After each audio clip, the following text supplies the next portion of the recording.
When people first think of someone mysteriously and strangely disappearing or dying, they usually think of someone that they don't know or have never even heard of.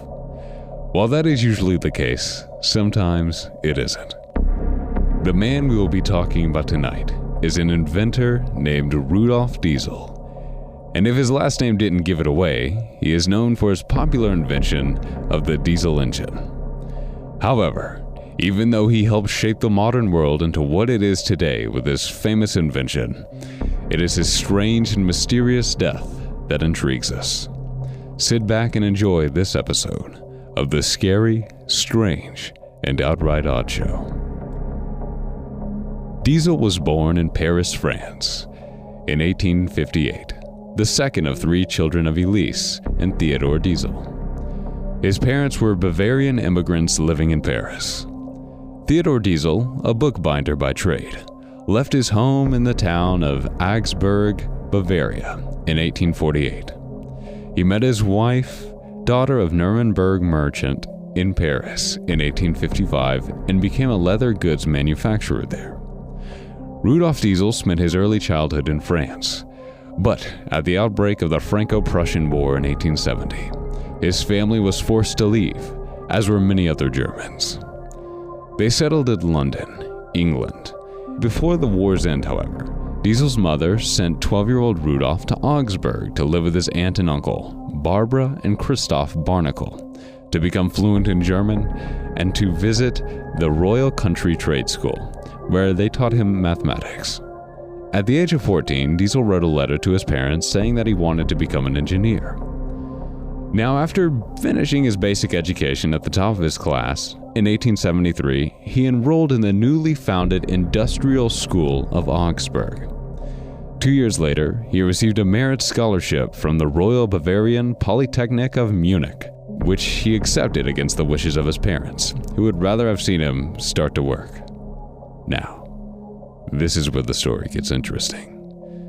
On the evening of September 29th, 1913, Diesel boarded the post office steamer in Antwerp on his way to meeting the Consolidated Diesel Manufacturing Company in London.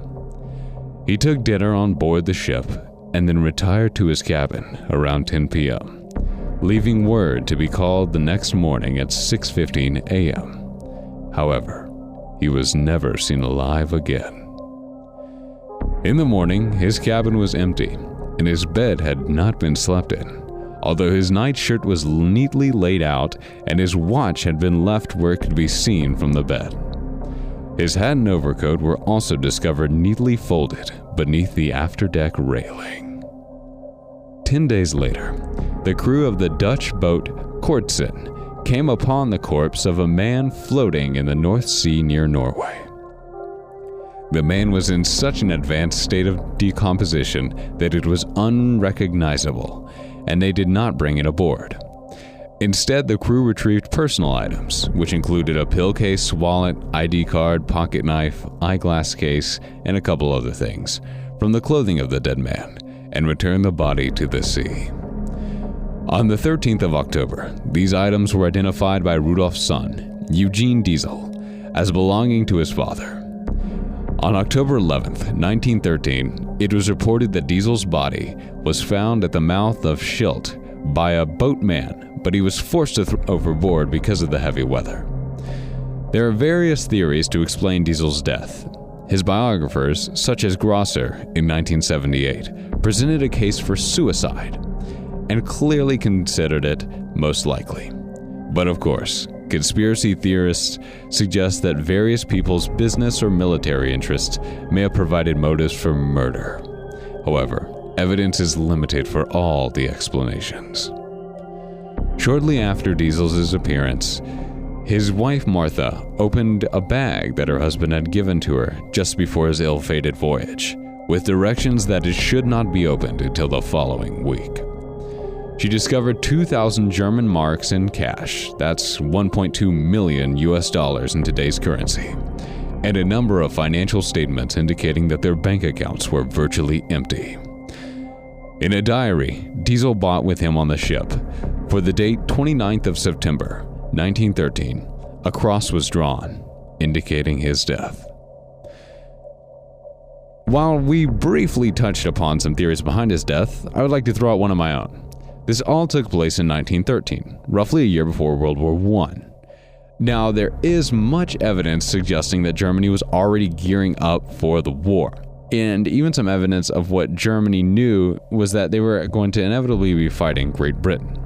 Now, Diesel at the time, living in London, and was talking to a British manufacturing company about his invention, was going to sell them the rights to it.